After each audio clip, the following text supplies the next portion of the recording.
Hey guys, this is Jeff Stanek with Figured Out Baseball. Got a really good Figured Out Baseball podcast for you today with Skylar Meade. He's the pitching coach at South Carolina, of course, in the SEC, and somebody that I'm really excited to get into the podcast with. There's a lot of cool things that he's done, and for being a pretty young coach, he's done quite a lot, been a lot of places. I'll give you a quick background on Coach Meade before we jump into questions with him. He's a Louisville, Kentucky native. He played at Louisville for 5 years, graduated there in 2007. From 2008 through 12, he was an assistant coach at Eastern Illinois in the Ohio Valley Conference, a Division I school. He got his master's degree while he was there, first year as a grad assistant. In 2008, they won the conference championship. They advanced to the NCAA tournament for only the second time in school history. 2009, the team went 36-14, won the regular season title. That year in 2009, they had a pitcher drafted 48th overall. That was the highest draft at Eastern Illinois since 1988. 4 times in Coach Meade's 5 years at Eastern Illinois, they had the best ERA in the conference, which is always very, very impressive. From 2013 through 14, he was the pitching coach at Middle Tennessee State, an NCAA Division I team in Conference USA. His 2014 team had the lowest team ERA since 2001. He had a pitcher that year who led all of the NCAA in strikeouts. That pitcher was a 6th-round draft pick and eventually played in the major leagues. From 2015 through 17, he was the pitching coach at Michigan State in the Big Ten. His 2016 team led the Big Ten in ERA, opponent batting average, and runs allowed. The team ERA of 2.75 was the 3rd best in all of the NCAA. From 2015 through 17, teams at Michigan State also established the top 3 seasons for total team strikeouts in Michigan State history. November 2017, he was hired at South Carolina as the pitching coach, where he's been since then. Coach Meade, appreciate being on the podcast with us today. Yeah, thanks for having me on. Excited to do this. I like to start usually with something that kind of stands out from the bio, and for you, one of the things that stands out for me is just how quickly you moved up. Now, I don't know how much playing at Louisville helped. I'm sure it helps to have Dan McDonald be able to make some calls for you, but obviously your resume speaks for itself as far as what you've been able to do. When you get hired at South Carolina, Skylar, that's a position that I'm sure hundreds and hundreds of people applied for. I'm sure there were mid-major assistants all over the country applying for that, probably Division II assistants and head coaches applying for that. You probably have pro guys applying for that job.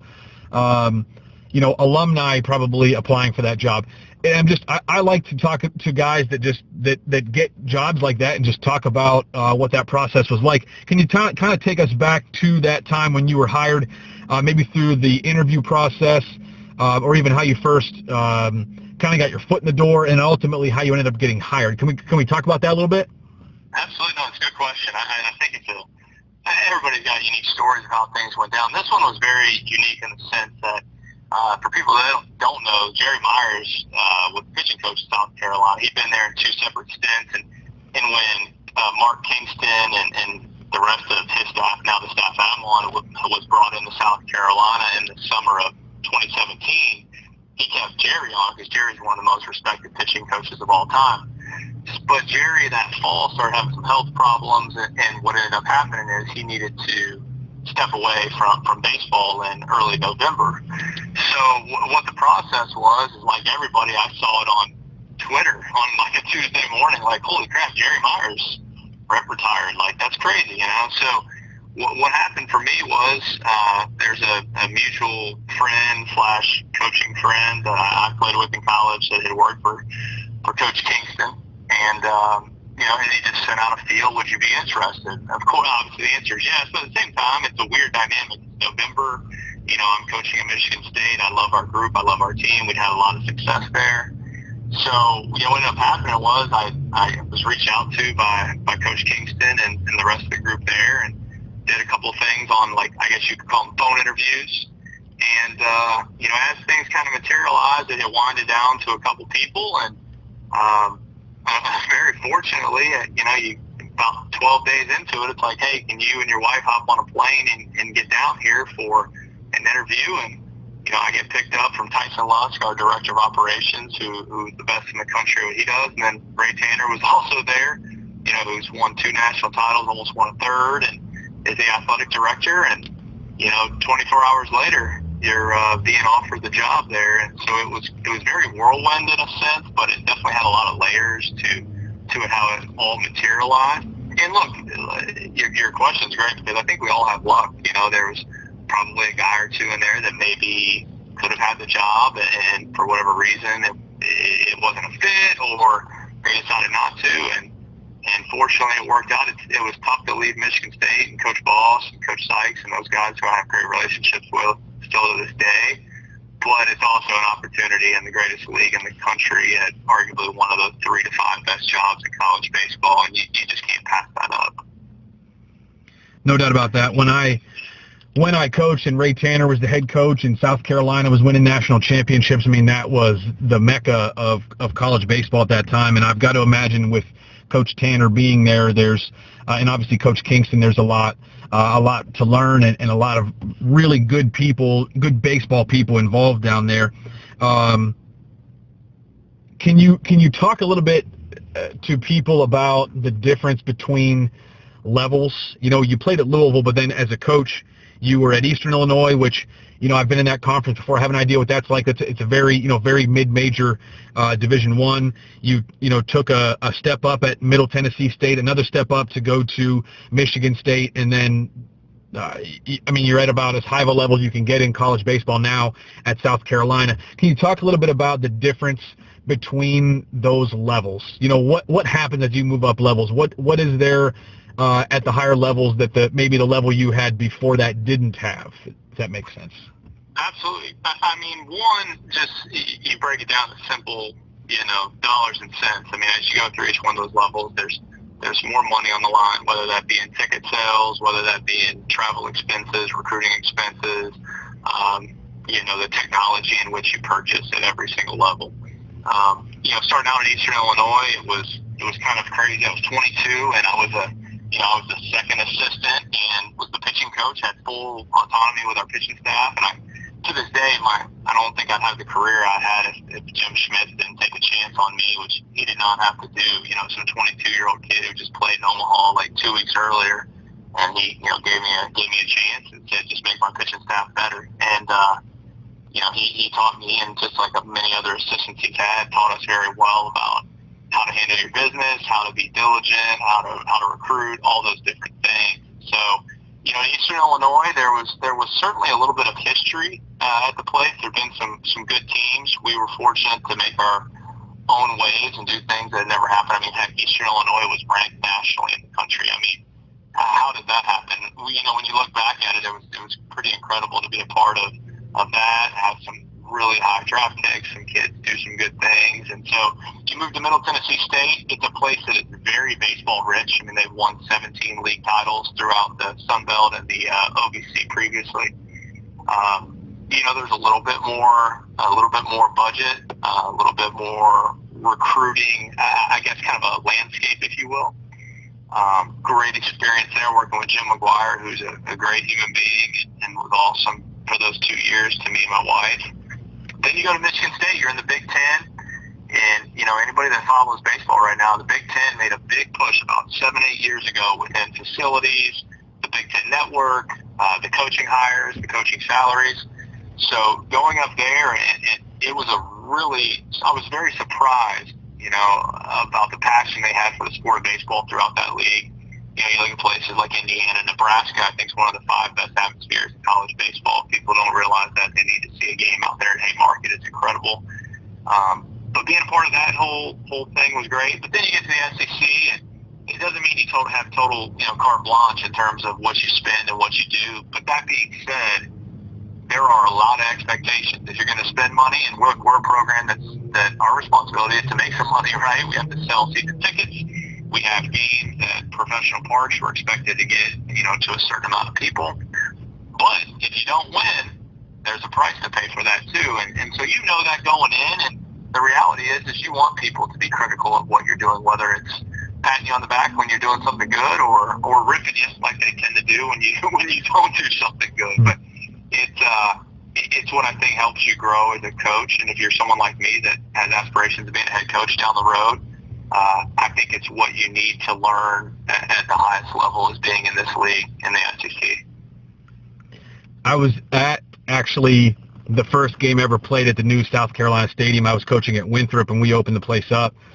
And, of course, we got beat up a little bit that day, but it was fun. And man, that park was so unbelievable for anybody that, might have a chance to go to South Carolina and watch a game. I mean, legitimately, when that place opened, we were talking as Winthrop coaches, like, if a guy gets drafted out of South Carolina, he's going to play at a worse stadium probably until, like, double or triple A. I mean, unless, of course, the spring training facilities, of course, but, like, the low A type stadiums that you have, like, they're nothing close to what South Carolina has. The place is unbelievable. Oh, yeah, absolutely. And, that's a big part, and it's a different topic, but that's a big part of what we tell these guys in the recruiting process, too. Why not spend 3 great years, getting your education in the sport of baseball, developing your body, developing your mind, your arm, your approach, whatever position it may be, and do it in such a great facility that when you get to pro ball, you can roll through the minor league system and you don't play at some of those lower levels, the low rookie ball, the low A, the short season A, the things that, let's be honest, are not probably the greatest memories of many baseball players' lives. And so, not just our stadium. I mean, I'd be hypocritical if I just said we're the only doing. No, throughout this league and many others, there's great stadiums, not just from fan support, but also just player amenities. I was watching watching Seinfeld yesterday, and it was the Seinfeld episode that they had the pilot. Jerry and George wrote the pilot, and George, there's a reason for this, Skylar, I promise, but George was talking about just the expectations. Once you're successful, then in the show, God was going to strike him down and was going to kill him with the little white thing on his lip or whatever it was. Anyway, the expectations once you have success, once you're at kind of the peak of college baseball or anywhere else, that can weigh on some guys. It can, your players know going into the season what the expectations are. Coaches obviously know what the expectations are. The expectations are very high. South Carolina is expected to compete for a national championship. How do you and Coach Kingston, the rest of the staff, how do you deal with those expectations, and how do you sort of talk to those with your players? I mean, you've got 19-year-olds that are expected to be out there contributing as freshmen, 19-year-olds with expectations of competing on a national level every year. How do you sort of manage those expectations and talk to your players about those things so that they don't get overwhelmed and that's not a focal point to the point where it makes guys play worse thinking about the expectation as opposed to whatever you'd like them to focus on? How do you deal with those expectations at South Carolina? Well, I think you have to be very honest with these guys about what social media is. First off, social media represents 4% of the population. Social media look, I like social media for information. I have to use it as a coach to follow players and learn information, both good and bad, on them. But if you think that let's just use Twitter, for example. If Twitter is representative of what's really going on in the world, you're sadly mistaken. And so I try to tell guys very open and honestly, if you're going to drink your Kool-Aid when you have a great game and everyone patting you on the back and telling you how great you are, you got to be able to handle looking at it and seeing things that you don't like. And I have those same talks even with my family. I mean, look, we get ripped anytime we lose. That's the nature of the beast. Now, do I think some of the things are fair game? Probably not. But it really doesn't matter because social media is not going anywhere. It's here to stay. And so I think you have to talk to your players about it. You have to teach them, okay, how can we use this to our advantage? Or how do we know how to avoid the pitfalls that come with it, the pressures that maybe come with it? Because at a place like South Carolina, as you were kind of alluding to earlier, I mean, this isn't a place that's just happy going to a regional. Omaha and national championships is the standard. Now, is that a reality every single year? No. Anyone that tells you different is crazy. There's going to be some unfortunate luck one way or another that either puts you in Omaha or sometimes, man, game 3 of a super, it doesn't work out and you lose. It doesn't mean your team wasn't great. It doesn't mean you didn't coach your butt off, right? But you just have to be very careful. Because not only are you going to have fans in the community that know what you're doing, but you're going to read this stuff sometimes, and I just think guys need to understand that maybe after a bad loss is not the time to be active on there, right? You know, you're upset about the loss. Fans are upset about it. You probably need to just refrain from the usage of it and divert your attention somewhere else. Now, I know it's easier said than done, most certainly, but I think the quicker guys can learn that, the better for their psyche, both in the present and in the future. Something else from your bio, Skylar, that stands out to me is just, well, obviously the success you've had with pitchers, but specifically the low ERAs, which sometimes people will say that the ERA is not the best stat to look at for pitchers anymore, but the low ERA and the high strikeout numbers. As college baseball progresses, bats change over time, things like that. Offensive mentalities change, especially now that offenses have a lot of tools to measure a lot of things with hitters. Strikeout numbers, I think, around college baseball are going up, but also, runs are still being scored in plenty. But you've had some teams with some unbelievable team ERAs. You've had teams that have, led pretty regularly led the conference in ERA. Your 2020 South Carolina team had really good numbers before the season was cut short. In your opinion, right now in college baseball, how do you actually get people out in college baseball? I mean, as a pitching coach, what's the general plan for your guys? How do you actually get hitters out in today's game? No, it's a great question. I will tell you this. I'll go back in time a little bit. When I was, and you've been in the league, as you alluded to, in the OVC, it's the most hitter-friendly park, hitter-friendly baseballs, using the Wilson baseballs, not the Raleigh. The OVC is a league that has so rarely had ERAs under 5.5 that you got to figure out a niche. Our niche back in the day, so we had a lot of right-handed pitchers, not many left-handers. Our niche was we were elite with our changeup usage. That was the thing for me that helped us during our time in Eastern Illinois, was just the development of that pitch amongst our guys. And I thought it was what helped with success. When I got to Middle Tennessee State, you were playing kind of in a launching pad at Reese Smith Field, another offensive league. One of the things that we started to get was some guys with some better breaking balls, so breaking ball development became important. Then you move on to Michigan State. We had a bunch of big physical bodies. One of the things we started to do was we threw some cutters. The cutter became a big part of our repertoire. And then now looking in 2020 and in the previous years, one of the things we've really gotten good at, and it was something I didn't maybe teach as much early in my career, is elevating the fastball. You see it when you watch pro games, and we talk about the analytics of the fastball with good flight, good spin rate, all that kind of stuff. And so we've really gotten into the realm of being able to elevate in on the hands a little bit to make guys not only uncomfortable, but to make them, chase out of zones that are not going to be ones in which they can hit. So it's, you have to evolve. I think the biggest thing I would say is you try to be ahead of the curve. What is the big thing? I thought we were ahead of the curve with teaching the cutter with guys back in the day. I don't mean that we were ahead of the curve, but at least we were right on the curve with the working on the elevated fastball, because like I said, it wasn't something that I was maybe heavy into 8-10 years ago. But you're just always trying to stay, as on time with those as possible. And to me, the thing that we always have done historically is, and I look just because I'm a pitching coach, there's other people that help in this process. There's been amazing bullpen catchers, student assistant coaches, obviously head coaches to an extent, but we just work our guys 1 through, if we have 16, 17, 18 pitchers, we work them hard every day and they all develop.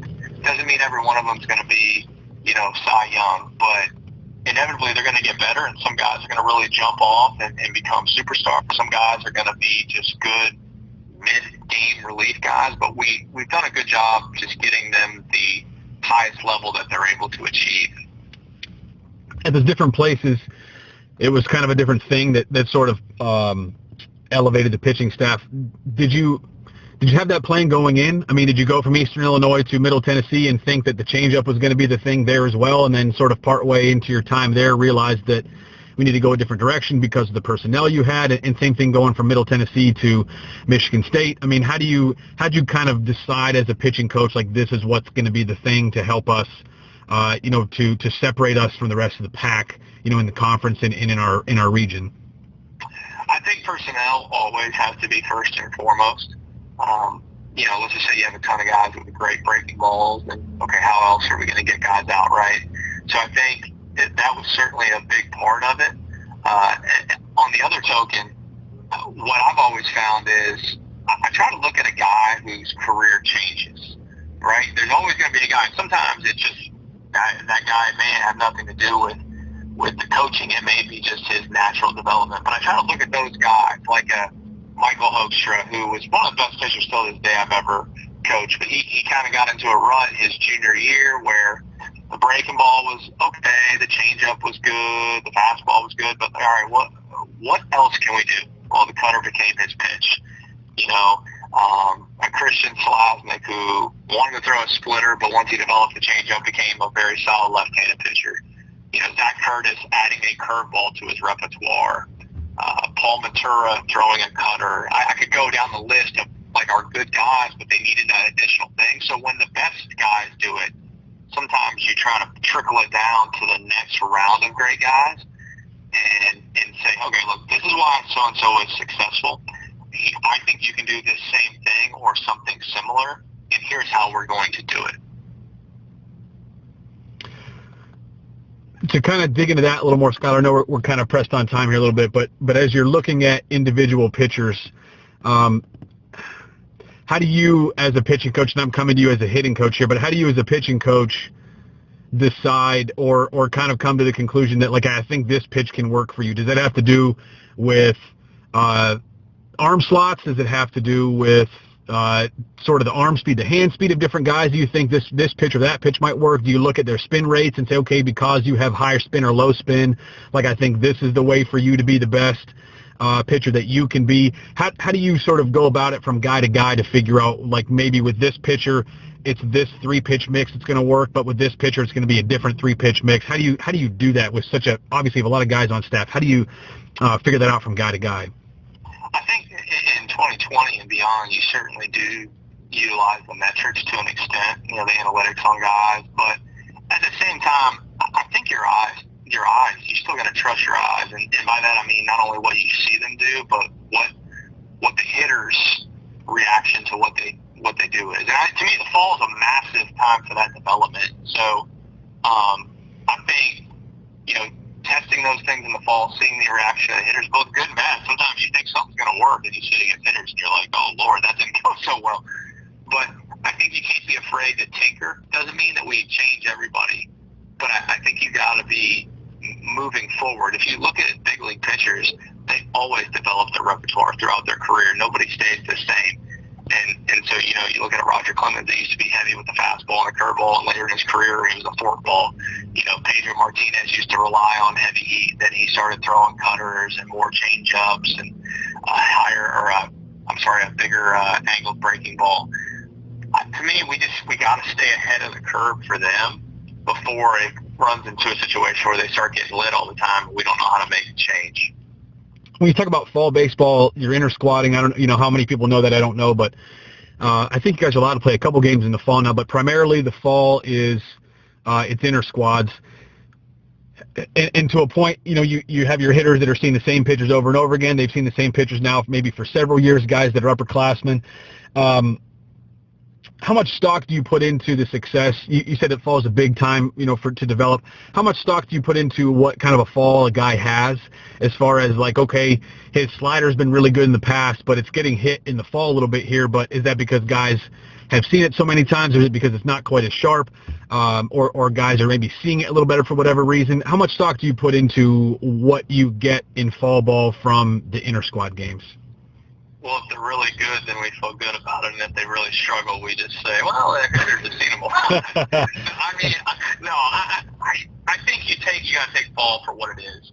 I think your attack style is a lot of times different, but you do want to find something that clicks for a guy. I mean, an example I would use is that if a guy goes out and over a course of an inning throws, let's just say 7 cutters and he gets 7 swing and misses, okay, I think we can understand that new pitch or that pitch for them is really good.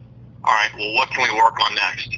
Now, we may go and throw a fastball in because we need to get better at it. He gives up a hit, and he gives up another hit, and he gives up runs, and everyone goes, well, Johnny wasn't very good today. It's like, no, Johnny could dominate you if we went at it just with this thing, but we're trying to continue to evolve his game. What is next in our bag of tricks? And so now, when you get to the spring, it's go time. But to me, I've always believed that in the fall, you have to have an element of teaching and putting them into situations that are different, because they're not always going to have pitch A or pitch B. We got to make sure pitch C and D are going to still be great pitches that allow for success. And if they don't, we got to keep working and figuring out how they can do it. Last topic here, Skylar, before I let you go. When you get guys that come into South Carolina, you have very high-profile high school kids. You have high-profile junior college kids. You have guys that have been drafted before, and they've chosen not to sign. They choose to come in and play, college ball for 3 years, or in junior college, guys sometimes, only 1 or 2 years. Because of that element of success that they've had before they get to you, how much teaching are you able to do with those guys, or sort of tinkering, if I can use that word, because I think that, a lot of times guys will, my experience, a guy that has a lot of success before he gets to college is hesitant to make any changes at all, even if it's like, hey, you're really good at these things, let's add another element. Sometimes they're hesitant to do that because they feel like they've had success. I don't want to change anything. I just want to kind of stay good at what I'm good at. Do you get that much from guys? And if so, what kind of a conversation do you have with them, or do you just kind of let it sit until a guy sort of comes to you and maybe shows a little bit of interest as far as adding something, or like, hey, this isn't working for me well enough. Is there anything you think we can do to make it better? What's your approach for guys that are just joining the program who have had a lot of success in the past, those really high-profile guys who might be a little hesitant to change anything? I think you got to be careful about doing it too early. I definitely understand that line of thinking I do think it's important, because they are guys that have had success. Now, I think once they do have some struggle, you have to be ready with not only what you think we should try, but why. That's the thing now. Kids just want the why. If you can give them an accurate bit of information as to why you think this will work, the kids are going to listen, because they know you have their best interest at heart. To me, the biggest part that makes that easy in my career, doing this now 13 years, is just the constant communication that I've had with players. And look, once in a while, something may not, hey, I think you can really throw this curveball good. And then it maybe doesn't pan out, it doesn't mean that it's 100% success, but I think the buy-in has been nearly 100% because of the reasoning. And the fact of the matter is, these guys, at least for me, I do know this, they know that I want them all to be the most successful pitcher they can be. And so I'm living it, I'm obsessing, I'm thinking over it as a coach for them. And if they give me that same effort, which they all do, then we can live with the results. But you definitely have to have those conversations, because the talented players usually have more people in their ear, and you just want to be careful about, things getting misconstrued as if you're changing a guy the minute he walks in the door. Even because that's a lot of times that's not the reality, but that can be the perception between them, their family, their former summer coach, their advisor, their personal pitching coach, so on and so forth. So you just want to be very cognizant of that. I know I said that was the last thing, but I do want to ask one more thing. Do you have another minute or two? Yeah, I got another minute. Yeah. Okay. I like talking to guys who coach at high levels. I like talking to guys who win games, and you've done both of those things. For your age, you're been a very, very successful pitching coach. Can you point to one or two things with your own self, like these are things that I need to do every day, or nearly every day on a regular basis to stay on the best I can be? Do you have any personal habits or anything like that sort of keep you at your best, that you feel like if you kind of skip them, maybe on vacation or whatever, you're just not quite yourself and you've got to get back in that rhythm when you get home? Well, I'll tell you two things, and these people may think they're funny or laugh at me, because especially people that know me. I try to communicate with my circle of friends and fellow coaches that I really respect as much as possible. So that's number one. I mean, and sometimes it's not even talking baseball, it's just getting your brain working, right? just being good at the act of communication. And then the other thing for me is just staying, physically fit. I work out every day. That's a huge part of my day. And if I don't do it, I don't feel like I'm going to be able to be as great a coach as possible. Now, some people may not understand a correlation, but for me, there is. And the fact of the matter is, if I'm not doing those things and taking care of myself, I don't really know how I could take care of other people. And so that's at least my mindset and my belief. And I do know that when I do those things, I'm as sharp as I can possibly be and as good a coach as I can possibly be. I can live with the result if I'm doing those things. That's really great stuff. This is Skylar Meade, everybody. He's the pitching coach at South Carolina. Skylar, I really appreciate the time that you took for this morning and all the insight that you shared. And maybe we can have you back here again, but this has been really fun. Absolutely.